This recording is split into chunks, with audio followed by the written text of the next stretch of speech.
to let you know that the next person you will hear from is Rachael Denhollander.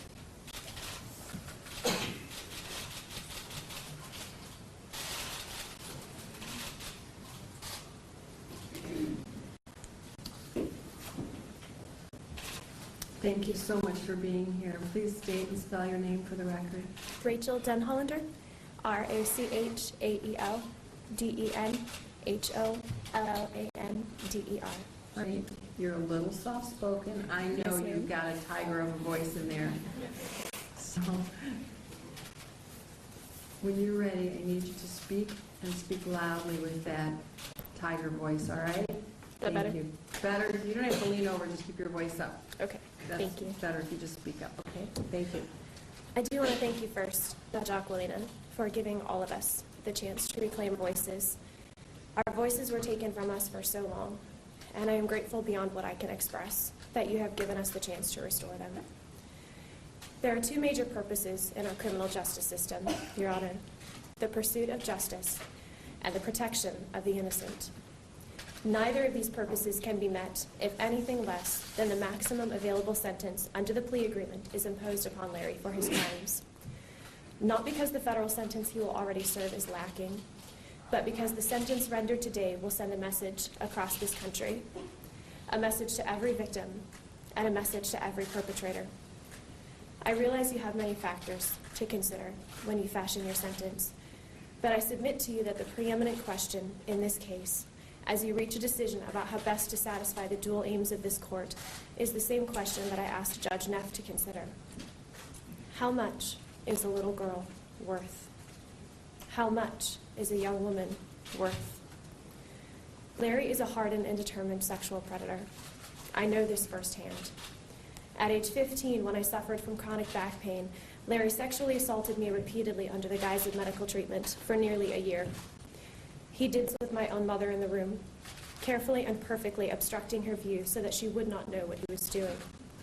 His ability to gain my trust and the trust of my parents, his grooming and carefully calculated, brazen sexual assault was the result of deliberate, premeditated, intentional, and mythological patterns of abuse, patterns that were rehearsed long before I walked through Larry's exam room door, and which continued to be perpetrated, I believe, on a daily basis for 16 more years until I filed the police report.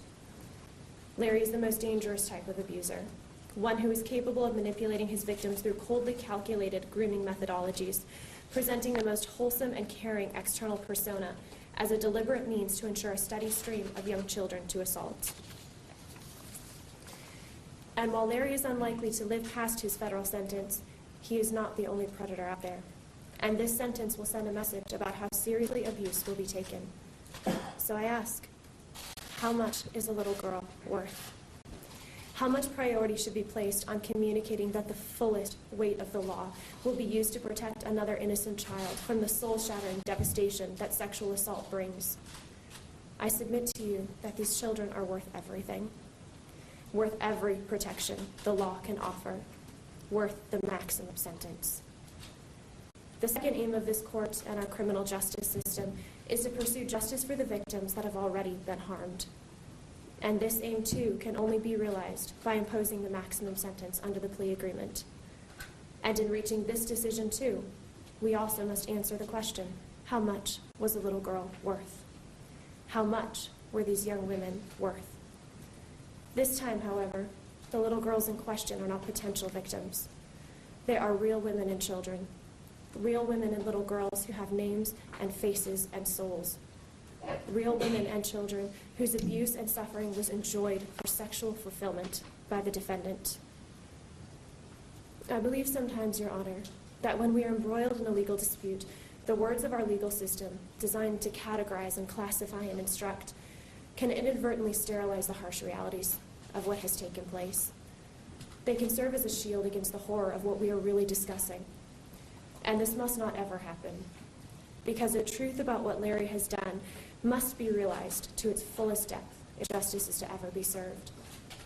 And so for a moment, Your Honor, I, like every woman who has come before you, want to take a moment to drop that shield.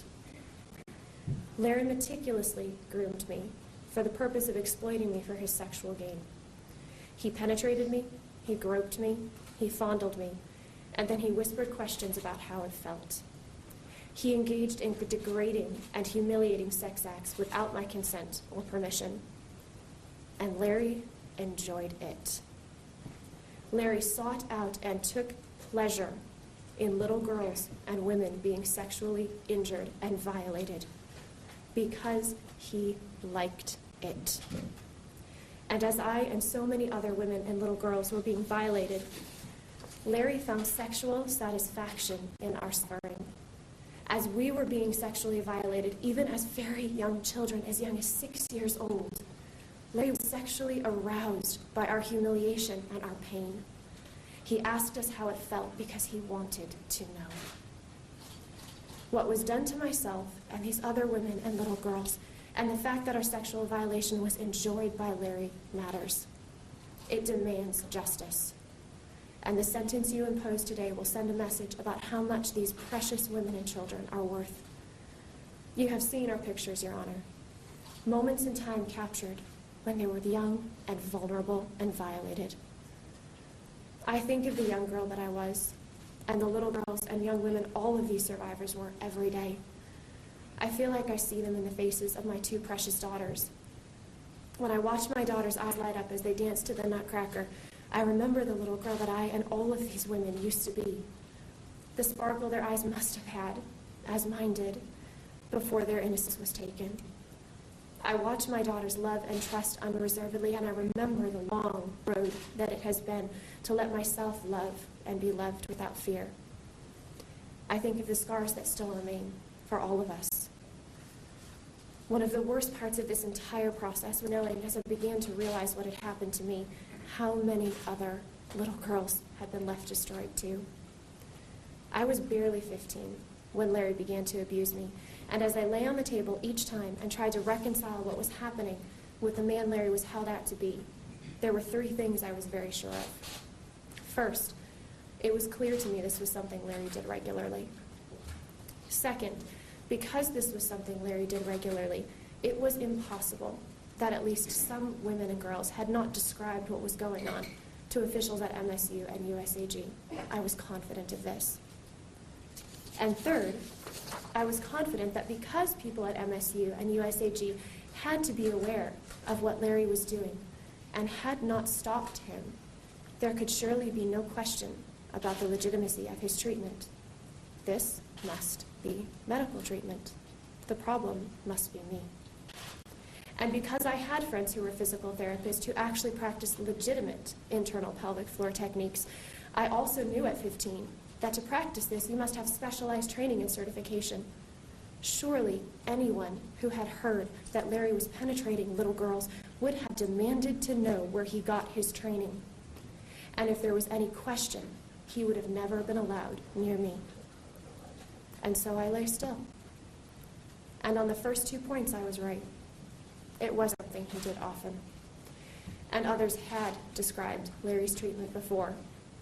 In fact, though I didn't know it at the time, 4 girls and women had described in detail to 3 different athletic departments at MSU what he was doing and his penetration and their belief that they had been sexually assaulted. It was reported to Kathy Collages, MSU's head gymnastics coach, to a track coach, and to multiple athletic trainers and supervisors years before I walked into Larry's door. But I was wrong in my third belief. I was wrong that surely if someone had been made aware of what Larry was doing, they would report it and ensure it was legitimate before ever allowing him near another child. I did not know when I was 15 that in 1997, 3 years before I walked into Larry's exam room, that MSU's head gymnastics coach, Kathy Collages, had waived a report form in front of Larissa Boyce after being told by 2 separate gymnasts of what Larry was doing, and told Larissa there would be consequences for her if she reported. I did not know that Tiffany Thomas Lopez had reported the penetration and sexual assault to athletic trainer Destiny Teachner-Hawk and to other athletic trainers and supervisors 2 years before I walked into Larry's door.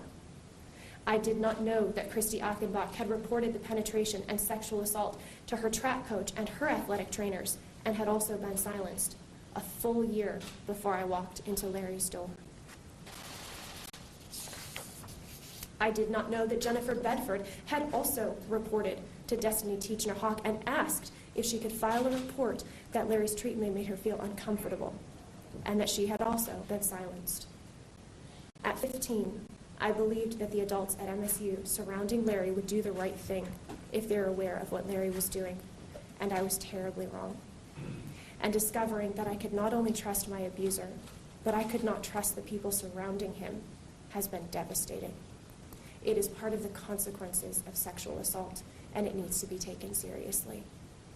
I did not know that at the same time Larry was penetrating me, USAG was systematically burying reports of sexual assault against member coaches in a file cabinet instead of reporting them, creating a culture where predators like Larry and so many others in the organization, up to the highest level coaches, were able to sexually abuse children, including our Olympians, without any fear of being caught. I did not know that, contrary to my belief, the elite gymnasts whose pictures were plastered on Larry's wall were far from protected. That USAG, rather than supervising Larry, was allowing him to treat these girls in their own beds without even having a medical license in Texas. I did not know any of these things.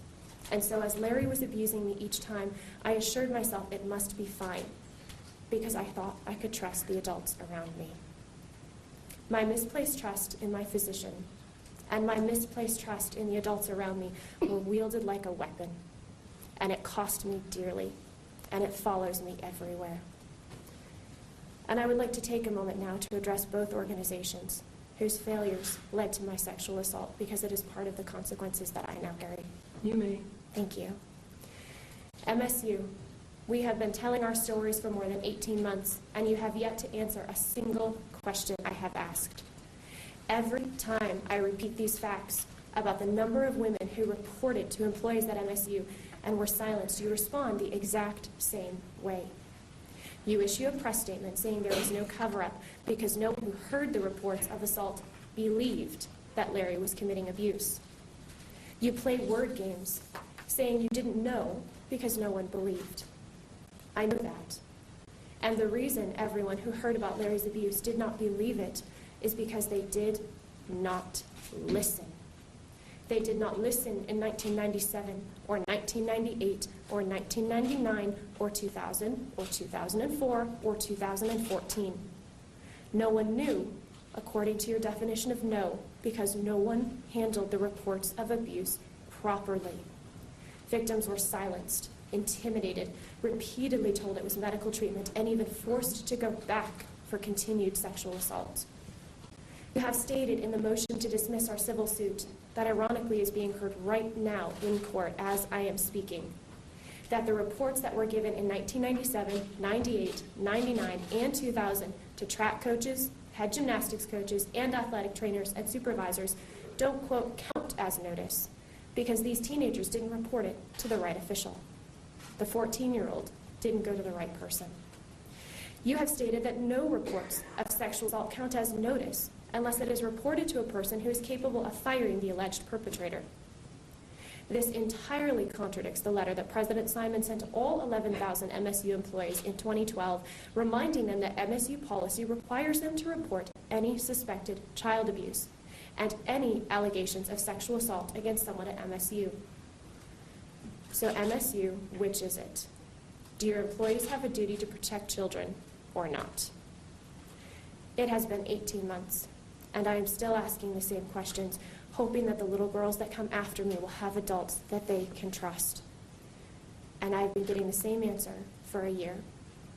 And so I am asking point blank again. When Kathy Collages humiliated Larissa Boyce and the second gymnast, greatly compounding the trauma of their sexual assault, and waved the report form in front of her, telling her there would be consequences if she reported, is this the right way or the wrong way to handle sexual assault allegations on MSU's campus? When Tiffany Thomas Lopez reported her abuse to athletic trainers and supervisors, and the trainers used the emotional pain Tiffany was in after her father's death to convince her it would be too exhausting and painful to bother filing a report, was it the right way or the wrong way to handle a report of sexual assault on MSU's campus? When Christy Achenbach reported the sexual assault to her track coach and athletic trainers and was also silenced, was it the right way or the wrong way to handle a report of sexual assault on MSU's campus?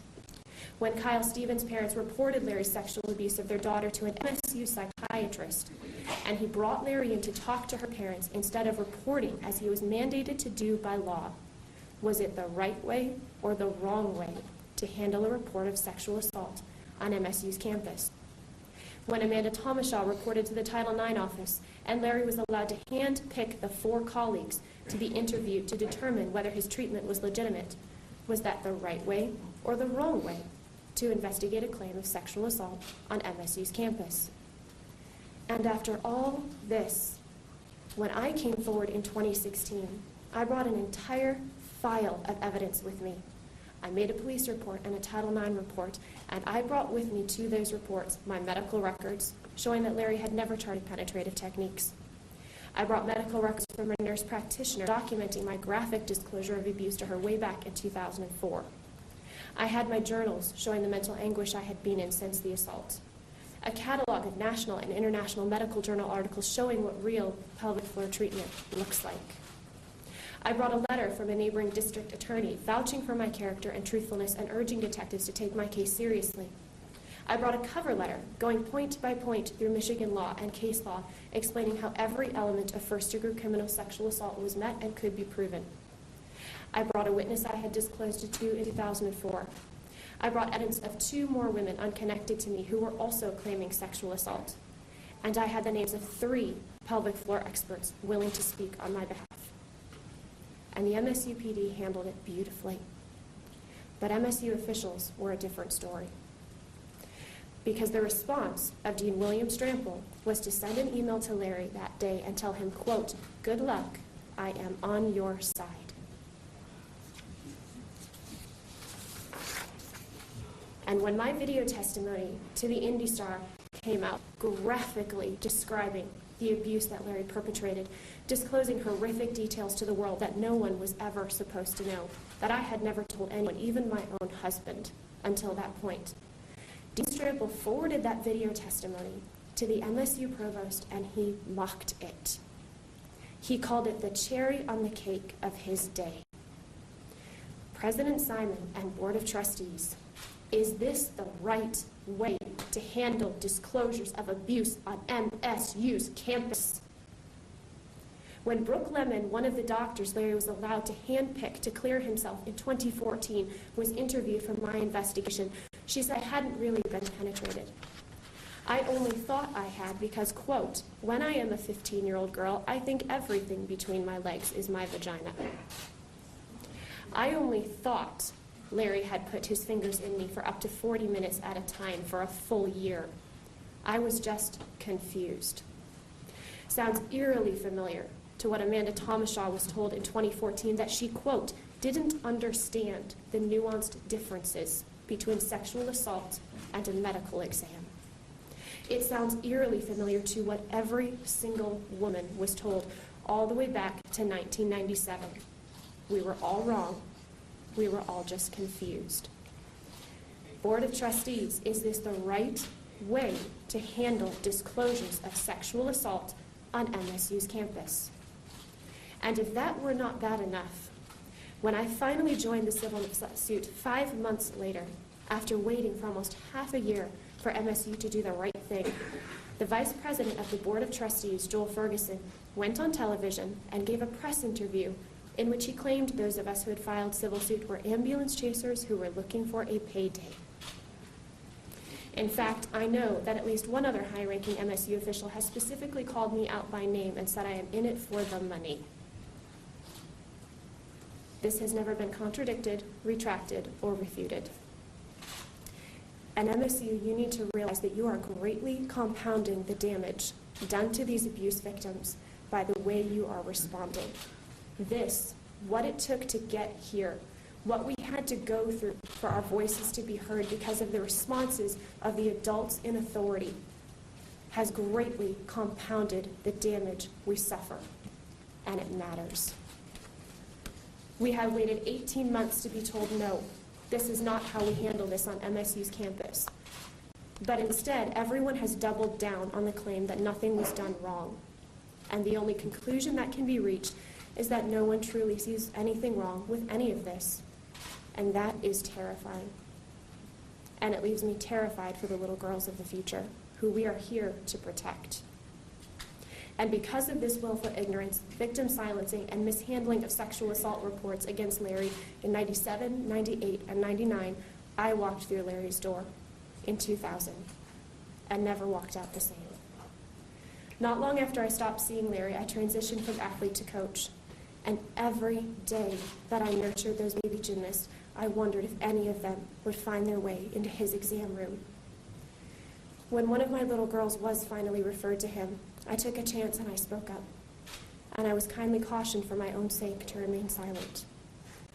My little baby gymnast was sent to Larry before I even knew a decision had been made to do so. Her family moved away almost immediately thereafter, and I wept for that little girl, and I prayed to God that she was under the age range that Larry preferred. She was 7. But when I filed my police report, Kyle Stevens came forward, and she was 6, a year younger than my little girl. And I cried in my kitchen, and I don't know yet if that little girl walked out the same as she walked in.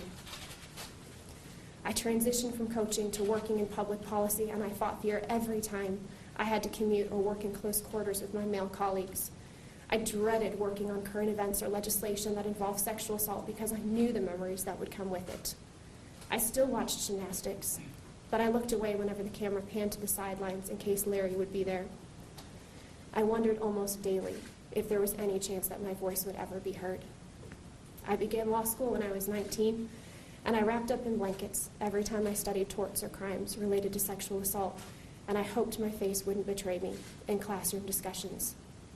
And I researched internal pelvic floor procedures, and I tried to find out what had happened to me, and I watched for any sign that I would ever be believed. I met my future husband, and I told him what I never wanted to tell anyone, and I wondered if he would walk away, and he didn't. But I couldn't even hold his hand or look up at him because closeness wasn't safe, and trust wasn't safe. We got married, and my 25th birthday came and went, and I sat up for nights before, believing my ability to file a police report would end on that birthday. I didn't know the statute of limitations had been lifted. I woke up the morning I turned 25, and instead of being able to feel joy at a milestone, I felt only hopelessness and grief, because I thought my chance to stop this man was over. I thought daily about all the little women and girls walking into his office, and I wondered if it would ever end. I became a mother 3 times over, and the fear that hung over each birth, knowing I would be vulnerable in a medical setting, cast a horrific shadow over what should have been an occasion of pure joy. And I watched for a chance to be believed, and I waited. I held my firstborn, and then my 2 daughters, and each time I did, Larry, I remembered the day you brought Caroline into your office so that I could hold her. You knew how much I loved children, and you used your own daughter to manipulate me. And every time I held my babies, I prayed to God you would leave your abuse in the exam room and not take it home to the little girl born with black hair just like her daddy. And then the Indy Star story came out about the rampant cover-up of sexual abuse at USAG, and I knew this was the chance. And I wrote them immediately. But because of what Larry did, the cost to making it end has been incredibly high. And the effects of Larry's abuse has been redoubled in the effort that it took to stop him. Choosing to live those moments over and over, daily releasing every shred of privacy I had, living with the reality that I not only didn't get to choose what you did, but now I didn't get to choose who knew about it. Even my status as a sexual assault victim has impacted, or did impact, my ability to advocate for sexual assault victims, because once it became known that I too had experienced sexual assault, people close to me used it as an excuse to brush off my concerns when I advocated for others who had been abused, saying I was just obsessed because of what I had gone through, that I was imposing my own experience upon other institutions who had massive failures, and much worse. My advocacy for sexual assault victims, something I cherished, cost me my church and our closest friends 3 weeks before I filed my police report, I was left alone and isolated. And far worse, it was impacted because when I came out, my sexual assault was wielded like a weapon against me, often by those who should have been the first to support and help. And I couldn't even do what I loved best, which was to reach out to others. I was subjected to lies and attacks on my character, including very publicly by attorney Shannon Smith when I testified under oath. I was being attacked for wanting fame and attention, for making up a story to try to get money. And, Your Honor, since these attacks were made on my character very publicly, on public record, I would like to take an opportunity briefly now to correct them. You may proceed. Thank you. Out of the two women in question that day, Ms. Smith and I, who were attempting to communicate through either questions or answers, I would like to note that only one of us was taking pictures of the courtroom on her cell phone. Only one of us posed for the press and said, quote, "I feel like I should say cheese." And out of the two of us, only one of us was making money off her court appearance that day. I don't feel the need to say anything else. I think I've communicated clearly. Your Honor, I'm sorry again, I have to object with the commentary directed towards the defense. All right. I'm sorry. First of all, we need everybody to calm down. Counsel, I've heard you. She's not going to say anything else. This is her time to speak. You are going to get your opportunity, and you can counter what you need to. We're going to sit down, and you may proceed, ma'am. Thank you. The cost, emotional and physical, to see this through has been greater than many will ever know. And Larry, I don't need to tell you what the cost of your abuse has been to me because you got to read my journals, every word of them, because those had to go into evidence to make this happen. But I want you to understand why I made this choice, knowing full well what it was going to cost to get here and with very little hope of ever succeeding. I did it because it was right. No matter the cost, it was right. And the farthest I can run from what you have become is to daily choose what is right instead of what I want. You have become a man ruled by selfish and perverted desires, a man defined by his daily choices over and over again to feed that selfishness and perversion. You chose to pursue your wickedness no matter what it cost others.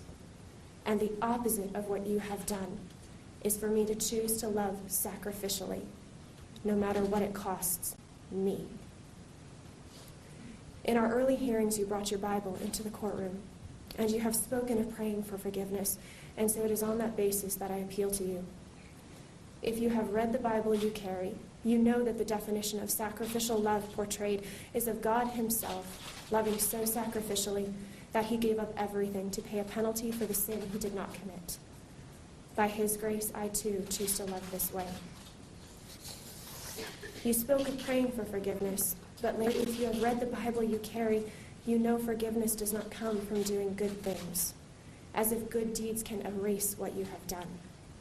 It comes from repentance, which requires facing and acknowledging the truth about what you have done in all of its utter depravity and horror, without mitigation, without excuse, without acting as if good deeds can erase what you have seen in this courtroom today.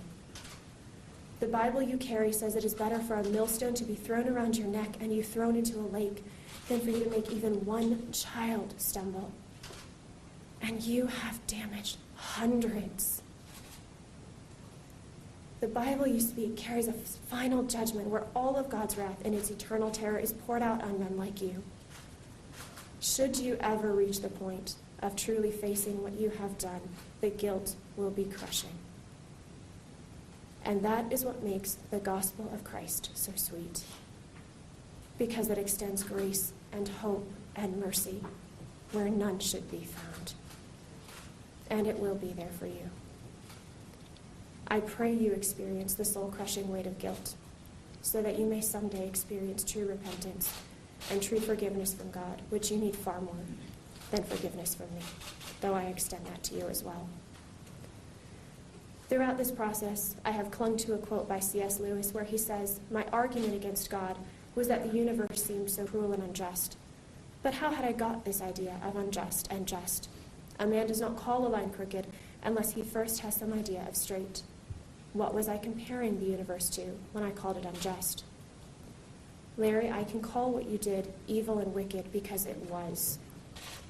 And I know it was evil and wicked because the straight line exists. The straight line is not measured based on your perception or anyone else's perception. And this means I can speak the truth about my abuse without minimization or mitigation, and I can call it evil because I know what goodness is. And this is why I pity you. Because when a person loses the ability to define good and evil, when they cannot define evil, they can no longer define and enjoy what is truly good. When a person can harm another human being, especially a child, without true guilt, they have lost the ability to truly love.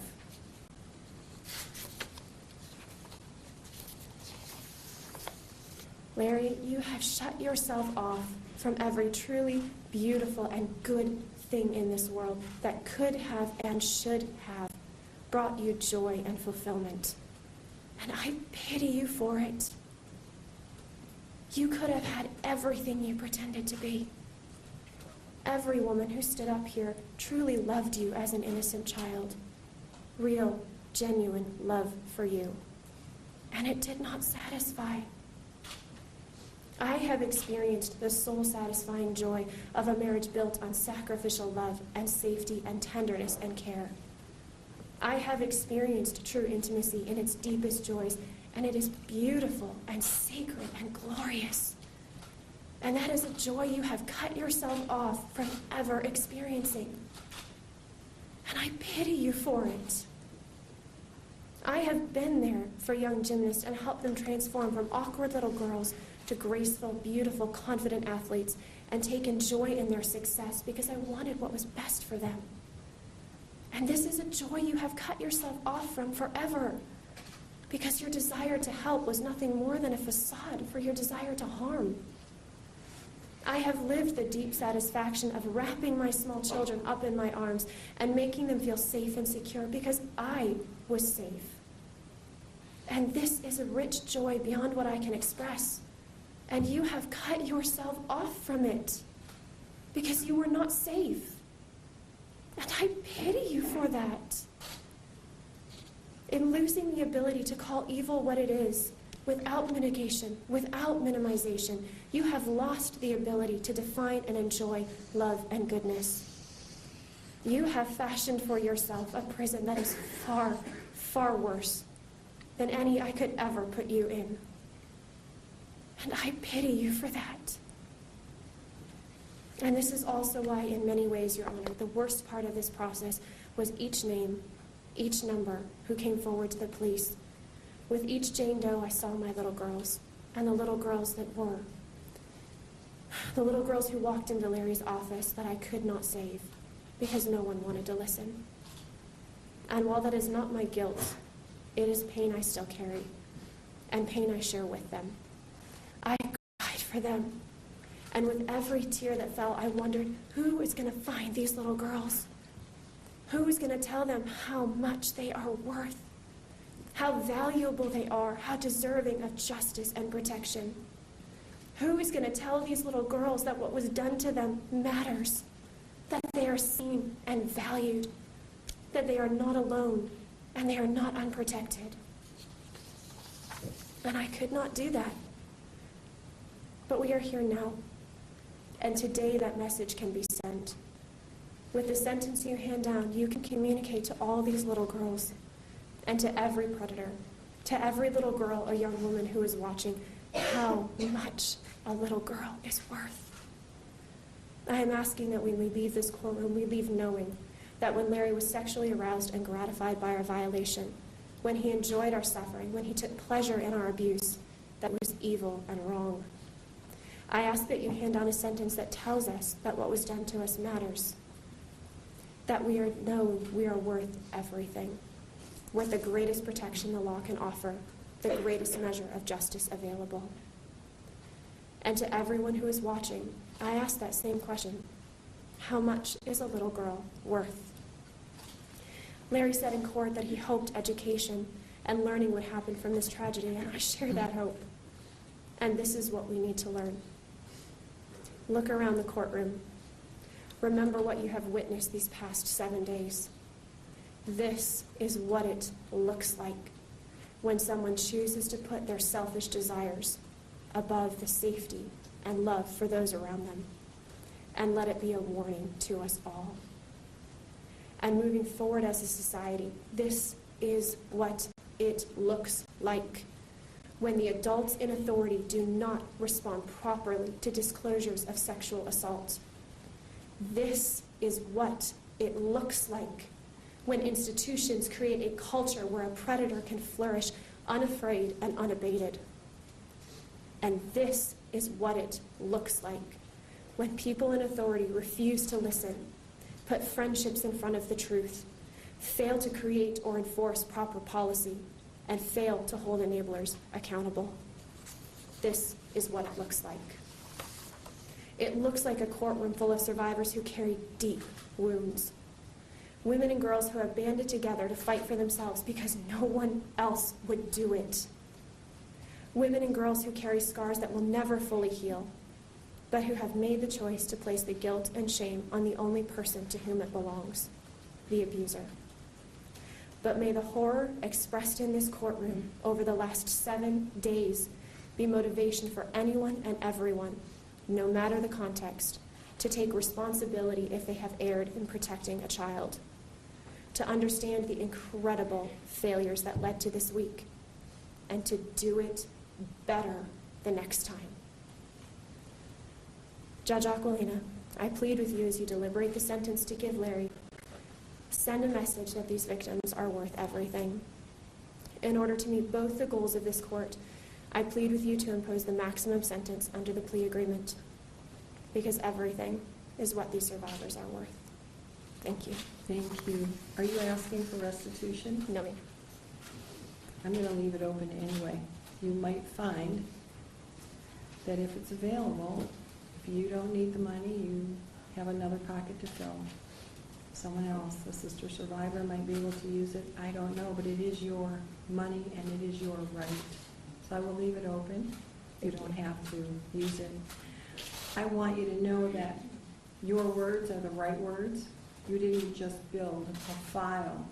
You built an army of survivors, and you are a 5-star general.